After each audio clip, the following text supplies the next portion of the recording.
बहनों भाइयों नमस्कार, जय माता की। जो भी होता घटनाक्रम वो रचता स्वयं विधाता है। जो भी होता घटनाक्रम वो रचता स्वयं विधाता है। आज लगे जो दंड कल वही पुरस्कार बन जाता है। आज लगे जो दंड कल वही पुरस्कार बन जाता है। ईश्वर के विधान को कोई नहीं समझ सकता, लेकिन ज्योतिष के माध्यम से हम भविष्य का कुछ अनुमान लगाते रहते हैं। ज्योतिष आध्यात्मिक विद्या है। ईश्वर का विधान सर्वोपरि है। इस वीडियो में चर्चा है अगले 6 महीनों की, यानी जुलाई से लेकर के दिसंबर तक। 2025 का एक सेमेस्टर बीत चुका है। अगला सेमेस्टर नई उम्मीदें लेकर के हमारे जहन में घूम रहा है। क्या होगा 2026 का कालखंड, 2025 का कालखंड, दूसरा सेमेस्टर जुलाई से लेकर के दिसंबर तक। 4 ग्रहों की मुख्य रूप से चर्चा है। शनि, गुरु, राहु और केतु। और चर्चा है मिथुन राशि की। आपके जन्म की राशि मिथुन है, कहने के नाम से मिथुन राशि है। मिथुन लग्न है तो भी आप इस वीडियो को समझ सकते हैं। मुख्य रूप से चंद्र राशि मिथुन की चर्चा है। बहनों भाइयों, इस वीडियो में 6 महीने का 4 ग्रहों का प्रभाव अन्य ग्रहों के साथ उनके तालमेल से किस तरीके के परिणाम मिलेंगे, इसकी चर्चा है। मिथुन राशि के लिए क्या अशुभ है, इसकी चर्चा है। अशुभता आपको कहां कहां से मिलती है, उसकी चर्चा है। और पूरे जीवन में उन कालखंडों की चर्चा है जो आपके लिए अच्छे या बुरे परिणाम देते हैं। तो आइए, बड़ा महत्वपूर्ण रहने वाला है ये वीडियो आपका। तो आप इस वीडियो में लास्ट तक बने रहिएगा। वीडियो पसंद आता है तो लाइक शेयर करिएगा, कमेंट भी करिएगा। और चैनल में नए हैं तो चैनल को सब्सक्राइब करिएगा, बेल आइकन जरूर दबाइएगा। तो सबसे पहले शनि की चर्चा करते हैं। शनि कर्म के देवता हैं। आपके लग्न राशि से ये अष्टम भाव के भी स्वामी हैं और भाग्य भाव के स्वामी हैं, यानी नवम त्रिकोण के स्वामी होकर के ये प्रायः अच्छे परिणाम देने वाले ग्रह होते हैं। लेकिन चूंकि अष्टमेश भी होते हैं, इसलिए थोड़ा सा इनके साथ नकारात्मकता भी जुड़ी रहती है। अब ये गोचर कर रहे हैं आपके दसम भाव में। दसम भाव शनि के कारकत्व का भाव होता है। यहाँ स्वयं शनि का कारकत्व होता है। तो शनि का दसम भाव में गोचर क्या करेगा? देखिए, ये मुख्य रूप से सूर्य को प्रभावित करता है। सूर्य को थोड़ा सा ये कमजोर करता है। तो सूर्य जब कमजोर होगा तो आपके पराक्रम में कमी आती है, आपके हिम्मत में कमी आती है, साहस में कमी आती है। पिता या पिता तुल्य लोगों से तालमेल में कमी आती है। सूर्य आपका स्वाभिमान है। स्वाभिमान को चोट पहुंचने वाले उपक्रम होते हैं, उस तरह की घटनाएं होती हैं। लेकिन चूंकि शनि का स्वयं कारकत्व वहां पर है और शनि गुरु केंद्र में है, ये भी एक तरीके का विशेष संयोग है। तो शनि के क्या परिणाम मिलते हैं, आइए समझते हैं उस बात को। देखिए, बहुत सीधी सी बात बता दें, मिथुन राशि आपकी है, लेकिन अगर आपकी लग्न मेष है या वृषभ है या मकर है, तो इतना निश्चित जानो कि इन 6 महीनों में कोई उच्च पद मिल सकता है आपको। आपकी प्रगति काफी अच्छी हो सकती। मेष वृष लग्न और मकर लग्न है आपकी। और अगर आपकी जो लग्न है वो कर्क और वृश्चिक है, मिथुन राशि है लेकिन लग्न कर्क और वृश्चिक है, तो आपके सामने संघर्ष काफी रहेंगे। और बाकी जो लग्न है उनको मिले जुले परिणाम मिलेंगे। मिथुन राशि वालों को भी शनिदेव, मिथुन लग्न वालों को भी शनिदेव मिले जुले परिणाम देंगे, थोड़े अच्छे थोड़े बुरे। तो क्या परिणाम होगा? देखिए, 30 अगस्त तक धन हानि की आशंकाएं रहेंगी, 30 अगस्त तक। और ये जनवरी 2025 से ही ऐसा समय चल रहा है। तो अगर आपको धन हानि हुई हो किसी मद से, किसी तरीके से, तो कमेंट करके बताइएगा। रोगों से परेशानी हुई हो, घर में रोगों और व्याधियों से परेशानी बढ़ी हो, तो भी कमेंट करके बताइएगा। पारिवारिक अशांति बढ़ी हो तो भी कमेंट करके बताइएगा। क्योंकि शनि दसम भाव में गोचर करके 30 अगस्त तक अभी कुछ समस्याएं दे सकते हैं। अब कुछ लोगों को जिनकी कुंडली में कुछ अच्छी स्थितियां हैं तो उनको अच्छे परिणाम भी मिले हैं, आपको भी मिले हो सकते हैं। जैसे कोई अधूरा कार्य आपका पड़ा रहा हो वो पूरा हो गया हो, कमेंट करके बताइएगा जैसा आपके साथ हुआ हो। नया काम कोई आपने स्टार्ट किया हो, नई नौकरी ज्वाइन की हो, कुछ नया आपके जीवन में घटित हुआ हो, तो कमेंट करके जरूर बताइएगा। अब नवम त्रिकोण के स्वामी होने से शनिदेव और मंगल से इनका कनेक्शन, मंगल से कनेक्शन आपके लिए कुछ अच्छे परिणाम दे सकता है। और ये कनेक्शन आपको धन, विद्या, यश, कीर्ति, इस तरीके का भी लाभ दे सकता है। व्यापार में, वाणिज्य में तरक्की या नया व्यापार, नया पद प्राप्त हो जाना, ऐसी संभावना बनती है शनि और मंगल के कनेक्शन से। अगर आपको अनुभव हुआ हो तो कमेंट करके जरूर बताइएगा। आप अपनी प्रतिभाओं के बल पर, अपने परिश्रम के बल पर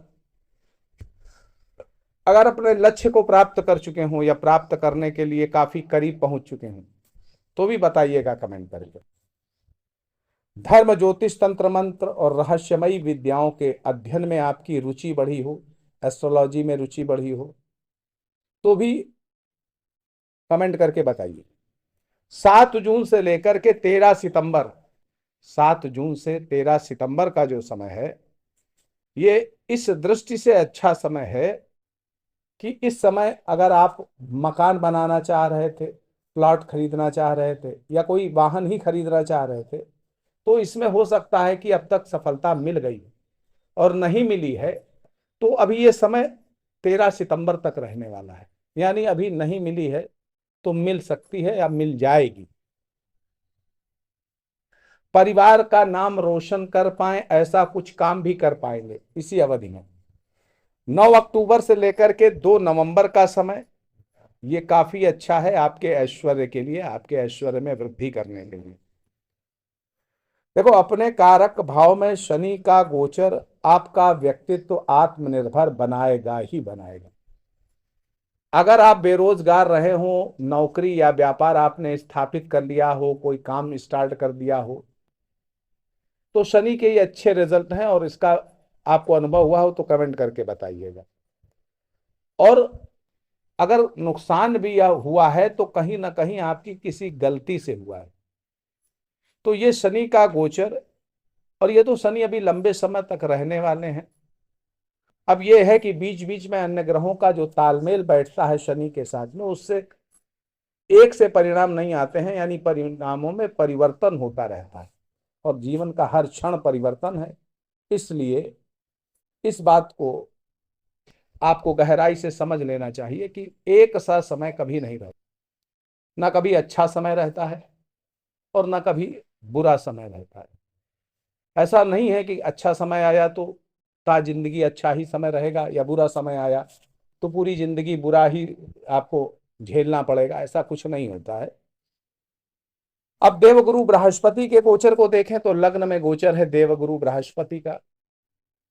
अब देखिए, शनि के दसम भाव में गोचर से सूर्य का बल थोड़ा सा कमजोर हो रहा था, वहीं गुरु के लग्न भाव में गोचर करने से सूर्य का बल बराबर हो रहा, बढ़ रहा है। यानी यहां पर सूर्य का कमजोर होना आपको ज्यादा नुकसान नहीं देने वाला है।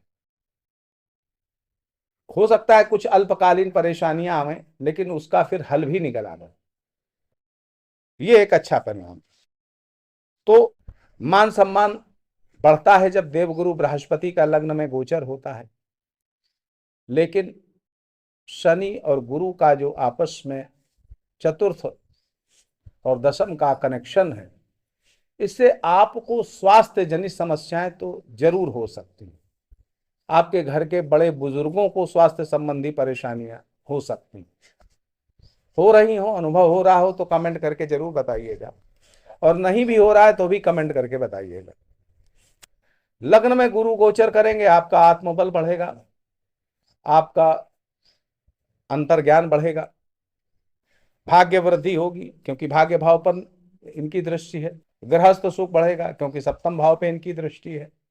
पंचम भाव में दृष्टि होने से आपकी विद्या ज्ञान कौशल में वृद्धि होगी, आध्यात्मिक ज्ञान में वृद्धि होगी। कर्तव्य, एक बात याद रखिएगा, जितने भी मिथुन राशि के व्यक्ति हैं उनके लिए मैं बताऊंगा विशेष कि कर्तव्यनिष्ठ जीवन शैली अपनाइए, यानी हर काम का एक शेड्यूल निर्धारित करिए। अगर हर काम की योजना बना करके काम करेंगे और सिस्टम से करेंगे तो कोई कारण नहीं बनेगा कि आप सफल ना हो, सफलता मिलेंगी, लेकिन कर्तव्यनिष्ठ जीवन शैली को अपनाने से मिलेंगी। पारिवारिक जिम्मेदारियों को हर कीमत में पूरा आप कर पाएंगे, कर लेंगे। व्यापार नौकरी में बढ़ोतरी निश्चित तौर पर होगी। सूर्य गुरु के कारक भाव में राहु की उपस्थिति, देखिए नवम भाव में राहु, ये सूर्य और गुरु दोनों को पीड़ित कर रहा है। अब इससे क्या होता है कि स्वास्थ्य के विषय में आपको लापरवाही नहीं बरतनी चाहिए, चाहे आपका स्वास्थ्य खराब हो, चाहे परिवार में किसी का बड़े बुजुर्ग का स्वास्थ्य खराब हो। घर के बड़े बुजुर्गों से उलझना नहीं चाहिए। जो भी आपके बड़े हैं उनसे उलझेंगे तो आपकी तरक्की बाधित होगी, तो उलझना नहीं चाहिए, उनके स्वास्थ्य पर ध्यान रखना चाहिए। 18 अक्टूबर से 15 दिसंबर के बीच का जो समय है वो राहु और गुरु का होने वाला है खडाष्टक योग, क्योंकि गुरु अतिचारी होकर के 18 अक्टूबर से 5 दिसंबर के बीच में आपके दूसरे भाव में गोचर करेंगे। और यहाँ राहु और गुरु का हो जाएगा खडाष्टक योग। गुरु से 8वें घर में राहु, गुरु क्या है? आपकी तरक्की है, आपकी उन्नति है। तो यहां पर राहु 8वें घर में बैठ करके गुरु को डिस्टर्ब करते हैं, आपकी बायोकेमिस्ट्री चेंज होती है, आपकी सोचने की क्षमता, निर्णय लेने की क्षमता, आपकी उन्नति का जो एक जोश होता है उसमें कहीं ना कहीं कमी आती है। तो इससे संबंधित परेशानियां आपको हो सकती हैं। अगर वृषभ लग्न है आपकी तो गुरु का जो रिजल्ट है वो ये रहेगा कि आपके शत्रु बहुत बढ़ जाएंगे, गुप्त शत्रु बढ़ जाएंगे। और सिंह लग्न है तो ज्ञान में निश्चित तौर पर वृद्धि होगी, लेकिन शारीरिक क्षति संभव है। तो अगर सिंह लग्न मिथुन राशि है तो भाई आपको मैं यही कहूंगा कि आप अपने शरीर की बहुत रक्षा करें, क्योंकि धर्म तभी संपादित हो सकता है जब आपका शरीर है। तो जीवन के धर्मों का पालन करने के लिए शरीर का होना जरूरी है। तो सिंह लग्न मिथुन राशि है तो अपने सेहत का बहुत ध्यान रखने की जरूरत है, स्वास्थ्य का ध्यान रखने की जरूरत है। वाहन आदि प्रयोग करते हैं तो बहुत सावधान रहने की जरूरत है। गुरु की दृष्टियों से क्या होगा? संतान सुख मिलेगा, गृहस्थ सुख मिलेगा, भाग्य सुख मिलेगा। 15 सितंबर से लेकर के 18 अक्टूबर का समय ये राजा तुल्य ऐश्वर्य देने वाला है। काफी उच्च शिक्षा के क्षेत्र में भी आपको अतुलनीय सफलताएं मिल सकती हैं 15 सितंबर से 18 अक्टूबर। देवगुरु बृहस्पति और राहु, इनका जो कनेक्शन है ये आपको जिद्दी बना सकता है, ये आपके व्यक्तित्व में कमी पैदा कर सकता है, आपको जिद्दी बना सकता है, आपको पारिवारिक लगाव कम हो जाए, परिवार के लोगों से आपका जो अंतर भाव है वो कमजोर हो जाए, ये एक दिक्कत पैदा करेगा। 24 अक्टूबर से 23 नवंबर का समय जो है वो देवगुरु बृहस्पति के सौजन्य से बुद्धि बल आपका काफी बढ़ेगा, जिससे आप धनार्जन कर पाएंगे। तात्कालिक निर्णय लेने की क्षमता आपके अंदर आ जाएगी। 26 नवंबर से 5 दिसंबर का जो समय है वो विद्या वृद्धि के लिए और धनार्जन के लिए काफी अच्छा है। आपका व्यक्तित्व आत्मनिर्भर बनेगा। अगर आप बेरोजगार हैं 2025 में आप निश्चित अपने पैरों पर खड़े हो जाएंगे। 27 अक्टूबर से 5 दिसंबर का जो समय है, इसमें अगर आप राजनीति के क्षेत्र में हैं तो वहां काफी सफलताएं आपको मिल सकती हैं। अब राहु के नवम भाव में गोचर को समझ लो। नवम भाव में राहु का गोचर, मैंने बताया, सूर्य और गुरु के बल को कम करता है। सूर्य आपका सम्मान, आपका मान सम्मान, आपका आत्मबल, गुरु आपके अंदर की सकारात्मक ऊर्जा, आपके आपके आपका ज्ञान, आपकी सद्बुद्धि। अब ये जब पीड़ित होंगे राहु की वजह से, तो कहीं ना कहीं घर के बड़े बुजुर्गों का या आपका स्वास्थ्य खराब हो सकता है, उनसे आपका तालमेल बिगड़ सकता है। पारिवारिक सुख, धन सुख, भाग्य सुख, इच्छाओं की पूर्ति, विज्ञान सुख आदि सभी क्षेत्रों में बाधाएं पैदा करेंगे राहु। राहु बाधा पैदा करने वाले ग्रह हैं आपके लिए इस समय। तो चंदन की लकड़ी का टुकड़ा, चाहे वो सफेद चंदन हो या लाल चंदन हो, इसको अगर आप धागे में करके, रेशमी धागे में करके पहन लेते हैं तो आपको राहु की बाधाओं का सामना नहीं करना पड़ेगा। मैं आपको बता दूं, राहु प्रबल बाधा कारक बन रहा है। पिछले जब 2-2.5 साल आप परेशान हुए, उस समय केतु बाधा कारक था, अब बाधा कारक बन रहा है राहु। तो राहु का की बाधाओं का निवारण करने के लिए चंदन की लकड़ी पहनिएगा। पूजा पाठ में अरुचि जब पैदा होने लग जाए आपको, तो समझ लेना कि राहु आपके ऊपर पूरी तरह से एक्टिव हो रहा है। पहचान बता दूं, आपको पूजा पाठ में अरुचि होने लगे, सत्संग में बैठने में अरुचि होने लगे, तो समझ लेना राहु आपके ऊपर पूरी तरह से प्रभावित हो रहा है। और जब ऐसा होगा तो आपका हर क्षेत्र में बाधाएं आपको मिलेंगी। और अगर आपकी पूजा पाठ में रुचि बढ़ रही है तो राहु आपका कुछ बिगाड़ेंगे नहीं। तो यहां पर राहु देव से बचने के लिए चंदन की लकड़ी का उपाय बताया। मोटिवेशनल जो लोग हैं उनसे, उनके वीडियो देखा करिए, मोटिवेशनल लोगों के बीच में बैठा करिए, सत्संग में बैठा करिए, तीर्थ स्थानों का भ्रमण किया करिए। इससे आपके राहु का दुष्प्रभाव खत्म होगा, ना रिश्तों में खटास आएगी, ना संबंधों में ना बिगाड़ आएगा, ना आपके कार्य क्षेत्र में या कहीं पर भी बाधाएं नहीं पड़ेंगी। इंसान भाई बहनों को कष्ट ये राहु दे सकता है, तो ये भी नहीं होगा। आपके अंदर बेकार की निरर्थक अकड़ भी यही राहु देगा। आपके व्यक्तित्व में आपको इस तरह की कमी देकर के अलोकप्रिय बना देगा। तो अगर आपका पूजा पाठ में मन न लगे तो समझ लेना राहु प्रभावित हो रहा है। और पूजा पाठ में मन लग रहा है तो राहु से कतई डरने की जरूरत नहीं है। समझदारी दिखाइएगा, प्रयास अच्छे से करिएगा, तो बिगड़े से बिगड़े जटिल कार्य आप बना पाएंगे, सुलझा पाएंगे समस्याओं को। बशर्ते ये उपाय जरूर करिएगा। मोटिवेशनल लोगों के बीच में बैठिएगा, सत्संग में बैठिएगा, तीर्थ स्थानों में जाइएगा, चंदन की लकड़ी आदि धारण करिएगा। और पूजा पाठ से मन हटे तो निश्चित तौर पर पूजा पाठ करिएगा।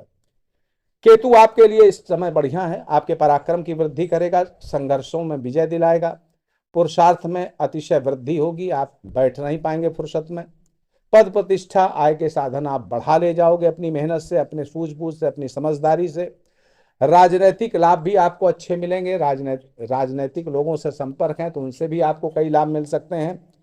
अगर आप लेखक हैं या बैंक फाइनेंस वाले विभागों में हैं तो आपकी लेखनी शक्ति की वजह से काफ़ी अच्छे काम हो जाएंगे।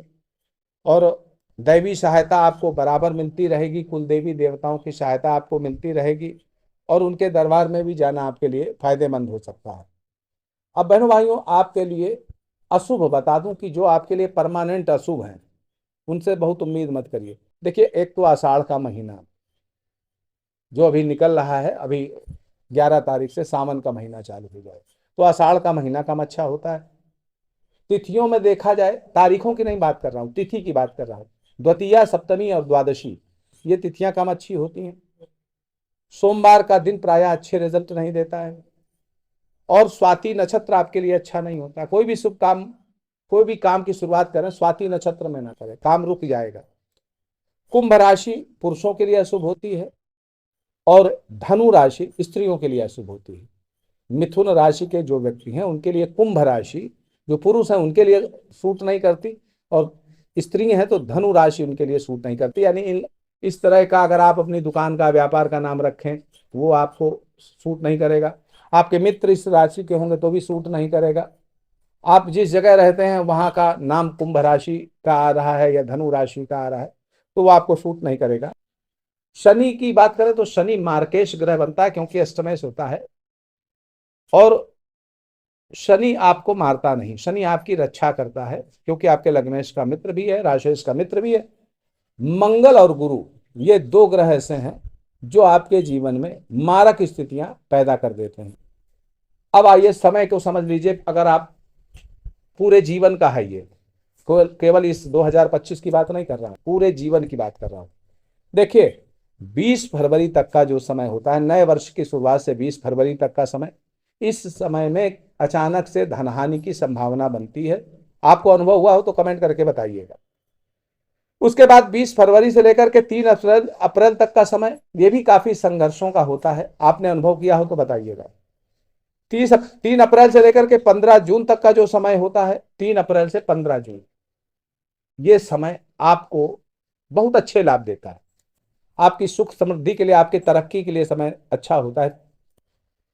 3 अप्रैल से 15 जून तक का समय, 15 जून से 6 जुलाई तक का समय, इसमें आपको व्यापारिक यात्राएं करनी पड़ सकती हैं, घूमना फिरना हो सकता है, तीर्थ यात्राएं कर सकते हैं। यह समय भी प्रायः अच्छा ही होता है।